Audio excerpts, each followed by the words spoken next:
Hello everyone, welcome back to my channel Rajneesh Kaur.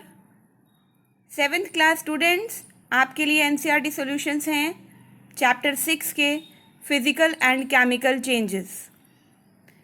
First question में बेटा पूछा है आपसे, classify the changes involved in the following processes as physical and chemical changes. आपको कुछ processes के नाम दिए हुए हैं बच्चे, आपने उनको क्लासिफाई करना है whether they are physical change और केमिकल चेंज। सबसे पहले photosynthesis.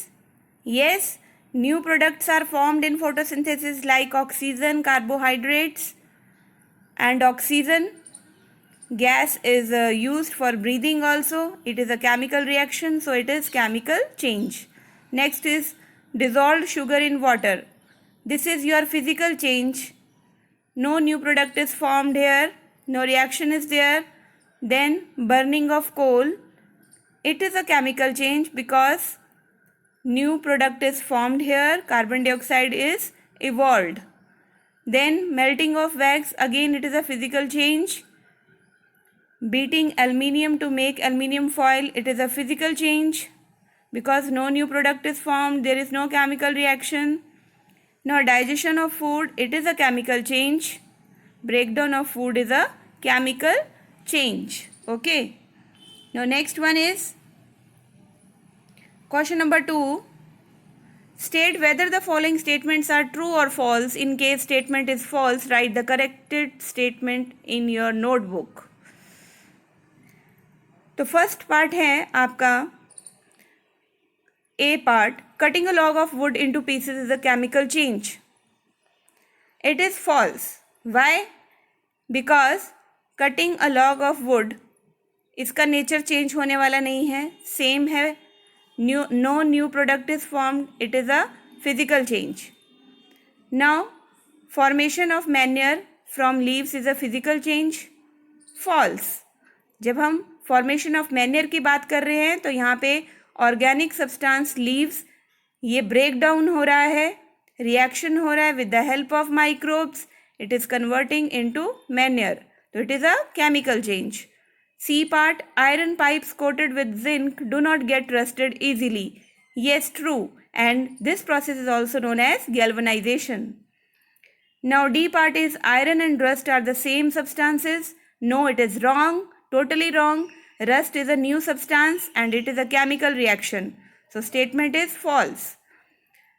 E part is condensation of steam is not a chemical change. बेटा, condensation of steam chemical change नहीं है। क्यों? Because यहाँ पर steam से water state में convert होना है, again वो water steam में change हो जाएगा आपका इवेपोरेशन के प्रोसेस में। तो no new thing is formed here, तो it is true, it is not a chemical change. Question number 3, fill in the blanks in the following statements. First fill up है आपका, when carbon dioxide is pass through lime water. Lime water से जब हम carbon dioxide को पास करेंगे तो ये milky हो जाता है, इसका इट टर्न्स इनटू मिल्की, तो it is just because of the formation of calcium carbonate. Okay. Second one is the chemical name of baking soda. का क्या केमिकल नेम है बेटा, ये आपको याद करना है, sodium hydrogen carbonate. It is very important. 2 methods बताने हैं आपको rusting of iron can be prevented. एक तो पेंटिंग है, दूसरा जिंक की कोटिंग अगर कर दें आयरन आर्टिकल्स पे तो उसको हम गैल्वेनाइजेशन बोलते हैं। तो fourth one is changes in which only physical properties of substance change, तो उसको हम फिजिकल चेंजेस बोलते हैं। फिजिकल प्रॉपर्टीज कैसे? सब्सटेंस का कलर, साइज, शेप, कोई भी केमिकल प्रॉपर्टी चेंज नहीं हो रही, तो फिजिकल प्रॉपर्टीज के चेंज को हम कहते हैं बेटा physical change. Changes in which new substances are formed, they are known as chemical changes. Now next question is question number 4, when baking soda is mixed with lemon juice. Lemon juice आपका नींबू पानी, इसमें अगर आप baking soda को add करते हो तो बबल्स निकलते हैं। Okay, they are formed with the evolution of gas. What type of change is it? आपको बताना है ये कौन सा चेंज है, इसको एक्सप्लेन करना है। तो पहले हम रिएक्शन लिख लेंगे तो इजी हो जाएगा हमारे लिए समझना। हमने लिया लेमन जूस, उसमें डाला बेकिंग सोडा, जब ये रिएक्ट हुए तो इन्होंने बनाया कार्बन डाइऑक्साइड। देन अब यहाँ बात हो रही है कि ये कौन सा चेंज हमसे पूछा गया है, it is a chemical change. Why? क्योंकि ये केमिकल रिएक्शन हो रहा है लेमन जूस और बेकिंग सोडा के बीच में, और new substance carbon dioxide is evolved here. Okay, so it is a chemical change. Now question number 5th, when a candle burns both physical and chemical changes takes place. Identify these changes. Give another example of familiar process in which both the chemical and physical changes take place. बेटा यहाँ साफ साफ पूछा गया है आपसे कि candle का जो जलना है, कैंडल बर्निंग जो है, ये दोनों ही प्रोसेस हैं, फिजिकल और केमिकल। आपको इसको आइडेंटिफाई करना है और बताना है। इसी तरह का एक और आपको एग्जाम्पल देना है इस क्वेश्चन में जहाँ पर केमिकल और फिजिकल दोनों चेंज हो रहे हों। तो बेटा इसका आंसर है कि आपका जो बर्निंग कैंडल है, बिल्कुल सही बात है कि इसमें दोनों फिजिकल और केमिकल चेंजेस होते हैं। क्यों? क्योंकि जब आफ्टर बर्निंग जो आपकी वैक्स है जब वो मेल्ट होती है तो it is a physical change, क्योंकि वो जब ठंडी हो जाती है तो again it converts into solid wax. ठीक है, तो this is a physical change, physical property में चेंज हुआ। And evolution of carbon dioxide, जब बर्निंग के बाद कार्बन डाइऑक्साइड निकलती है तो it is a new product. Okay, तो यहाँ पर आपका आएगा केमिकल चेंज। तो दोनों क्लियर हो गए आपको। दूसरा इसी तरह का एग्जाम्पल है हमारी बॉडी में जो डाइजेशन ऑफ फूड होती है। ठीक है, वहाँ पर फिजिकल चेंज क्या हो रहा है, जो लार्ज फूड मॉलिक्यूल्स जैसे हम खाते हैं हमारे मुंह के अंदर, with the help of teeth they break down into simpler ones, है ना। ये तो हुआ फिजिकल चेंज, क्योंकि फिजिकल उसका साइज चेंज हो गया, सिंपल फॉर्म में चेंज हो गया, फिजिकल प्रॉपर्टी चेंज हुई। लेकिन इसके साथ ही साथ जैसे खाना स्टमक में पहुंचता है या हमारे मुंह में सलाइवरी एंजाइम है वो भी एक्ट करता है। तो there are so many enzymes जो केमिकल चेंज बताते हैं कि किस तरह से फूड जो है हमारा कार्बोहाइड्रेट्स जो है वो सिंपल ग्लूकोज में कैसे चेंज हो रहा है with the help of enzymes. Proteins जो हैं वो कैसे डाइजेस्ट हो रहे हैं with the help of enzymes, और HCl जो हमारे स्टमक में सिक्रीट होता है गैस्ट्रिक ग्लैंड में वो कैसे रिएक्ट कर रहा है, कैसे मीडियम को एसिडिक बना रहा है ना। तो डाइजेशन ऑफ फूड भी आपका melting of burning of candle की तरह एक एग्जाम्पल है जहाँ पर बोथ फिजिकल और केमिकल चेंजेस हो रहे हैं। आई होप कि आपको ये आंसर अच्छे से समझ आ गया होगा। क्वेश्चन नंबर 6 की बात करें बच्चे, तो यहाँ पूछा है how would you show that setting of curd is a chemical change. ये कहता है कि आप किस तरह से दिखा सकते हो कि जब दही जमाते हैं हम लोग, ठीक है, सेटिंग ऑफ कर्ड यानी दही जमाना, ये केमिकल चेंज है। तो बेटा सिंपल सी बात है कि हमने स्टार्टिंग में क्या लिया था, मिल्क, है ना, उससे बना कर्ड। तो क्या आप कर्ड से वापस मिल्क बना सकते हो, इनिशियल स्टेज पे ला सकते हो उसको? नो, उसकी केमिकल प्रॉपर्टीज चेंज हो चुकी हैं। जो प्रॉपर्टीज मिल्क की हैं वो कर्ड की नहीं होती, दोनों डिफरेंट है।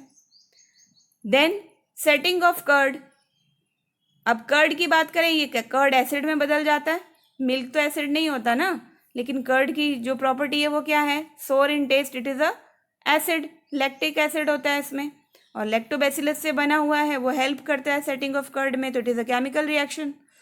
तो बेटा इस तरह से हम कह सकते हैं, शो कर सकते हैं कि सेटिंग ऑफ कर्ड जो है वो एक केमिकल चेंज है। Now question number 7, explain why burning of wood और cutting it into small pieces are considered as 2 different types of changes. आप वुड को काट रहे हो या वुड को जला रहे हो, लकड़ी का काटना और लकड़ी का जलना, ये दोनों ही डिफरेंट टाइप्स के चेंजेस हैं। Yes, this is very much right. क्यों? क्योंकि cutting of wood is a physical change, उसकी वुड की प्रॉपर्टीज में कोई चेंज नहीं हो रहा, कोई नया प्रोडक्ट नहीं बन रहा। Whereas burning of wood is a chemical change. क्यों भाई?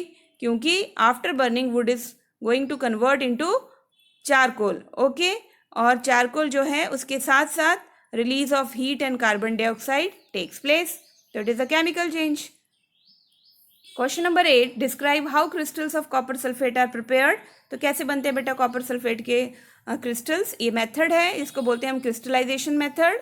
सबसे पहले हम क्या लेंगे, बीकर में पानी लेंगे बेटा, उसमें कुछ ड्रॉप्स हम डाइल्यूट सल्फ्यूरिक एसिड की डालेंगे, वाटर को हीट करेंगे, जैसे वाटर बॉईल करना शुरू होगा उसमें कॉपर सल्फेट पाउडर ऐड कर देंगे, लगातार उसको हिलाते रहेंगे और तब तक हम कॉपर सल्फेट पाउडर ऐड करते रहेंगे सॉल्यूशन में जब तक कि सॉल्यूशन सैचुरेट ना हो जाए, यानी कि उसमें कॉपर सल्फेट पाउडर डिजॉल्व होना बंद उसमें जो कॉपर सल्फेट पाउडर हमने डाला है जब तक कि वो डिज़ोल्व हो रहा है तब तक तो ठीक है, लेकिन जब डिज़ोल्व होना बंद हो जाएगा, सॉल्यूशन सैचुरेट हो जाएगा, तब हम बंद कर देंगे ऐड करना।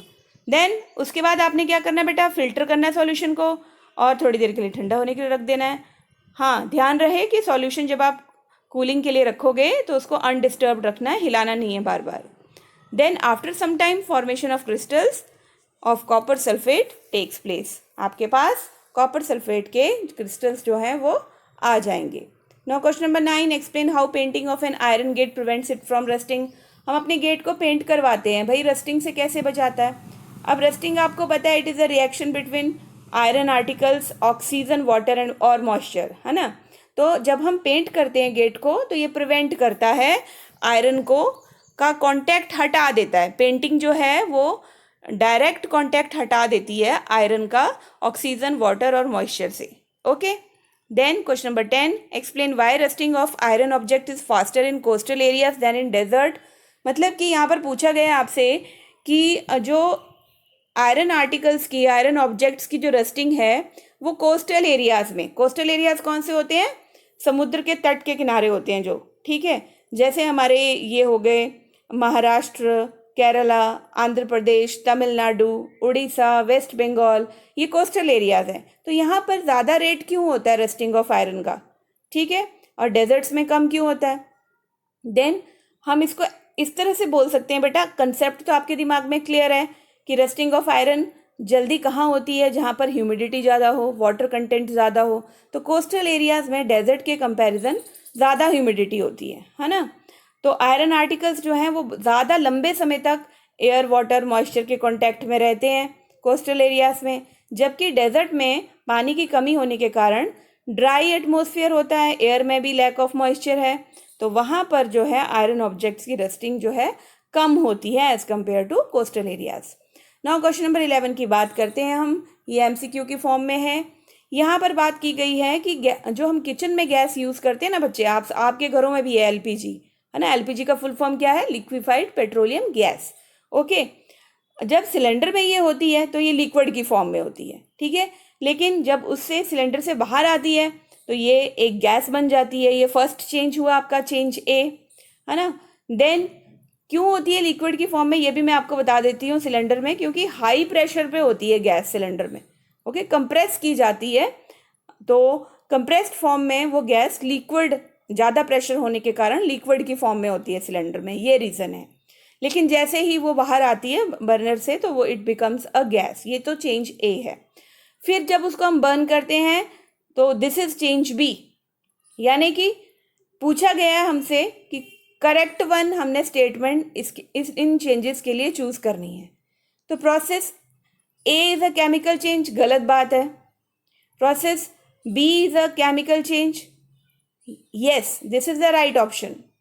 दोनों केमिकल चेंजेस नहीं हैं, और डी पार्ट में बोला गया है कि कोई भी केमिकल चेंज नहीं है। नहीं, ऑप्शन बी सही है, जो प्रोसेस बी है, ठीक है, it is a chemical change. क्यों? यहाँ पे CO2 इवॉल्व हो रही है। Then question number 12, anaerobic bacteria digest animal waste and produce biogas. Anaerobic bacteria वो होता है जो in the absence of oxygen या in the lack of oxygen काम करता है, ठीक है। इसने क्या किया? एनिमल वेस्ट को डाइजेस्ट किया और बायोगैस प्रोड्यूस की। ये तो हो गया आपका चेंज ए। अब जो ये बायोगैस है, जब हम इसे जलाते हैं एज अ फ्यूल तो चेंज बी टेक्स प्लेस। तो आपने इन फॉलोइंग स्टेटमेंट्स में चेंजेस में से करेक्ट चूज करना है। तो आपका सही ऑप्शन क्या होने वाला है? C option, both processes A and B are chemical changes. क्यों बेटा? क्योंकि दोनों प्रोसेस जो ए है और बी है ये केमिकल चेंजेस हैं। ए वाले में भी आपकी जो गैस प्रोड्यूस हो रही है, न्यू सब्सटेंस प्रोड्यूस हो रहा है, रिएक्शन हो रहा है जब डिकम्पोज हो रहा है एनिमल वेस्ट, और दूसरे केस में चेंज बी में अगेन बायोगैस जब बर्न हो रही है तो कार्बन डाइऑक्साइड और एनर्जी, हीट एनर्जी प्रोड्यूस हो रही है। तो option C is the right one, both process A and B are chemical changes. Now this is your chapter number 6, that is physical and chemical changes. बेटा आपको ये video कैसी लगी? आपको समझ में आया? आपकी अंडरस्टैंडिंग बढ़ी? आपने कमेंट बॉक्स में ज़रूर कमेंट करना है, जो भी स्टूडेंट इस वीडियो को देखेगा। और नेक्स्ट वीडियो में मैं आपको लेकर आऊँगी next chapter number 7 of your 7th class science. Thank you beta. Have a nice day.